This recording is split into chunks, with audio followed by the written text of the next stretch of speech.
Responding to your Uber Rideshare questions. You asked, I answered. $473 in 2 days is definitely a solid play. How many miles? You know, we about the profits, brother.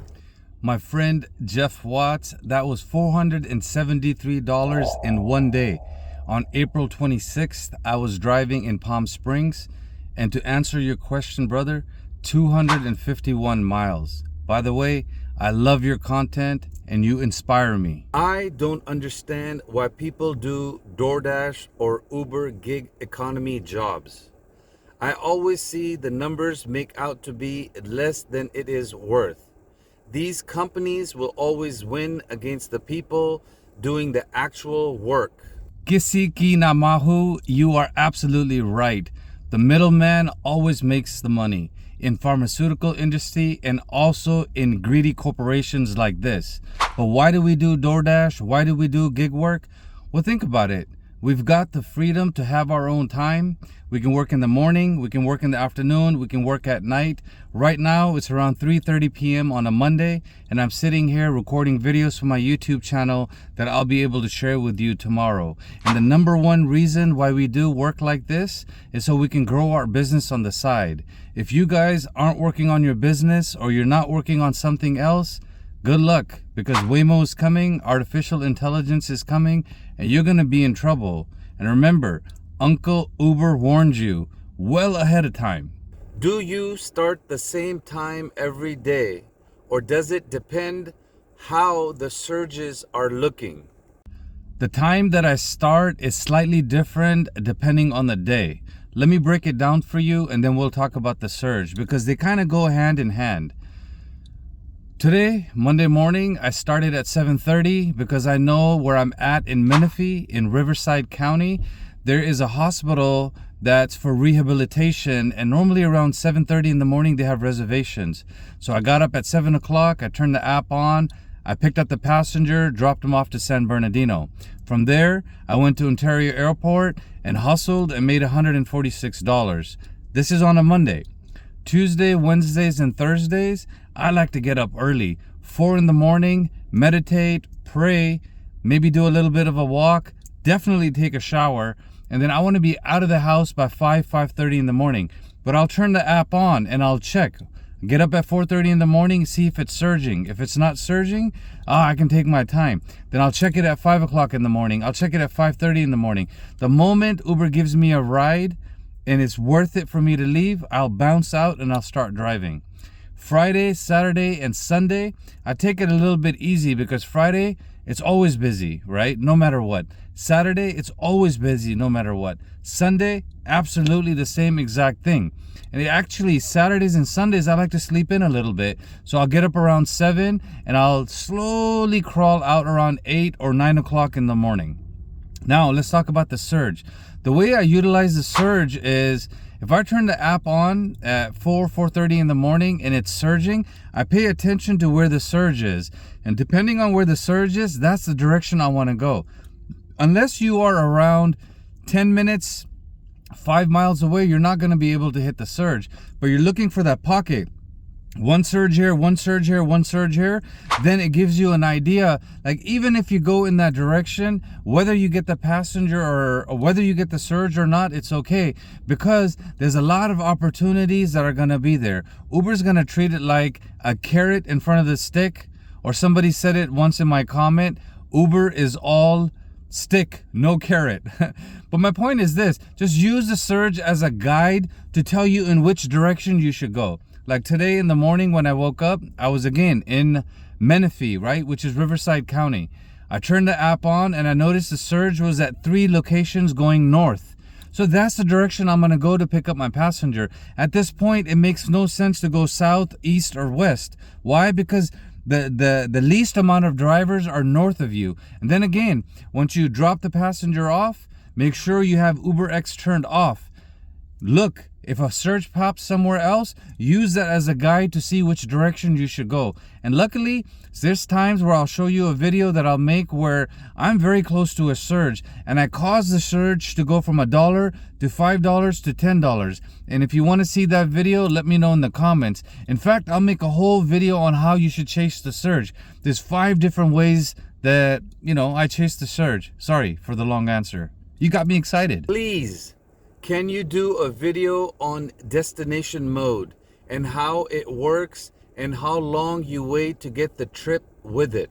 Oh, you want to learn about the destination mode? Look, I'll give you a couple of tips right now, but I'm going to make a brand new video on the destination mode, but I need more people to ask me, I need engagement on my YouTube channel. So if I can get at least 5 or 10 people to ask me about destination mode, I will be more than happy to give you further details. But since you asked, I'll give you a couple of tips right now. Number 1, destination mode generally works early in the morning, like 5 o'clock to around 8 o'clock in the morning, and you need to be in a busy area where Uber driver app is going crazy. It's having a seizure. Do-do-do, do-do-do, do-do-do. When it starts doing that and it gives you 4 or 5 $5 options and $4 options and $3 options, that's when you use the destination mode. But me personally, I like to save my destinations for nighttime, because sometimes Uber, I'll use the destination mode at night to go home. And so for timing, in the evening, I turn the destination mode around 3:30 p.m. and it's good till around 6:30, 7:30. After that, it's no good. And once again, you want to be in an area where it's a hot spot, app is going crazy, then use the destination mode and you force it to start, or you kind of like slingshot out and you force it to give you a couple of long rides. And destination mode only works once or twice. The best tip I can give you about destination mode is just think, because you're going in one direction, 99% the amount of offers you're going to get are going to be 75% less. So only use it when Uber app is going crazy. Do-do-do, do-do-do, do-do-do. LMFAO had a pickup, and this is what she sent me when her time was running out. Using the restroom number 2. I'll be out soon. Thank you. Okay. Thank you. 2 more minutes. Wiping now. My apologies, said the writer. Look, we can't just keep making videos about cherry picking and making videos about frequently asked questions. That little Facebook thing that you just saw, somebody sent it to me on my WhatsApp group. I thought it was hilarious, so I just put it in there in the middle of my video. Hopefully you liked it, because I'm trying to mix it up a little bit. You seem to be a good person, but you made around $5,000 for killing yourself and the car. You can't portray this as some type of success, sadly. Mr. Funny Videos, thank you for your comment. And you're right, I am a very nice guy. And you're absolutely right. $5,000 for almost killing myself every single day and my car is absolutely not worth it. And thank you for commenting on my videos. I see your name pop up all the time. I give you my respect. Americans don't work 90 hours a week. You are preaching $20 an hour online time as if you had unlocked the algorithm. LOL. Uber has managed to keep you online for $20 an hour. That is how I see the game you are playing. No Uber tuber today is making real money on rideshare content. Americans don't work 90 hours a week, my friend. I'm trying to get to 100 hours a week, but I get tired at around 96 hours. And I'm an American Pakistani. Please get that correct, okay? You see the brown color right here?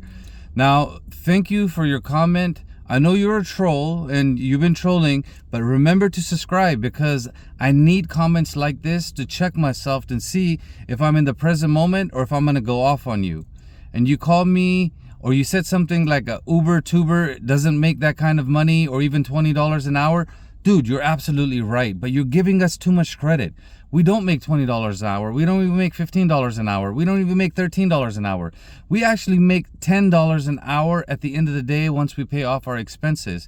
But you know what? This is why I have a YouTube channel, and this is why I love comments from trolls like you. And if you're not a troll, let me know in the comment because I don't block anybody.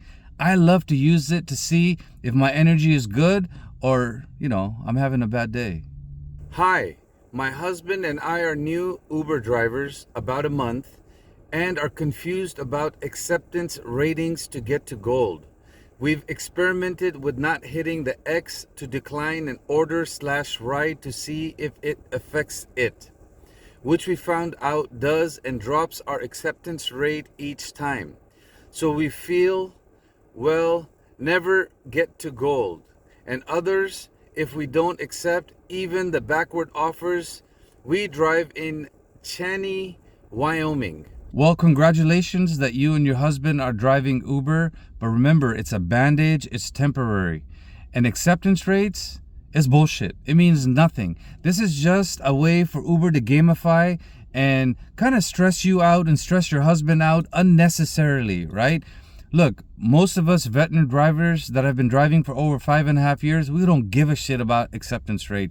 We actually want our acceptance rate to be as low as possible. That means you're cherry picking and you're doing the right thing. And if you're calling Uber support, don't do it. It's not worth it. You want to go into the green light hub and talk to them face to face. Generally, the people that are on the phone, they don't know anything. They don't even drive Uber and they're in a different country. So they're not going to be able to help you, and they're going to guide you wrong, or they're going to read something from a script. That's just my humble opinion. I learned that in 5.5 years of driving Uber. Go into the green light hub and talk to somebody face to face. And then eventually you want to talk to Uber YouTubers like us, because what are we going to do? We're going to tell you the truth. Why? Because we want you to stop driving Uber. Just use Uber as a bandage on your financial situation. And remember, 90% or 96% of people that drive Uber, Lyft, or do gig economy quit in less than 3 months because they realize how difficult and dangerous it is. Don't use bad language, please. By the way, this is from my mom. Mom, thank you for your comment and telling me not to use bad language. Let me know when I talk bad, because I'm trying my best not to use bad words. But once in a while, you got to talk shit about Uber. Shit, I said a bad word again. But Mom, you're my #1 fan and I appreciate you. And you taught me unconditional love. Jokes aside, you're absolutely right. I want to try to be spiritual, and I want to create content that makes people laugh and also educates them. So thank you for reminding me. Anytime I use the F word, you let me know. I'll make sure I don't do it the next time. And have a blessed day, Mom. God bless you, and thank you. You raised a good son, just so you know. Check out the playlist that I've linked right here for you. It's got over 10 videos where I show you step by step how I earn over $300 driving Uber. The next 2 videos that are popping up, the first one is going to be the next video in the series you want to check out, where I'm responding to your comments and your questions and your concerns about driving Uber. The video on the bottom is going to be the playlist, where I'll keep adding until I have at least 10 or 15 videos there, and basically answer all your most important questions.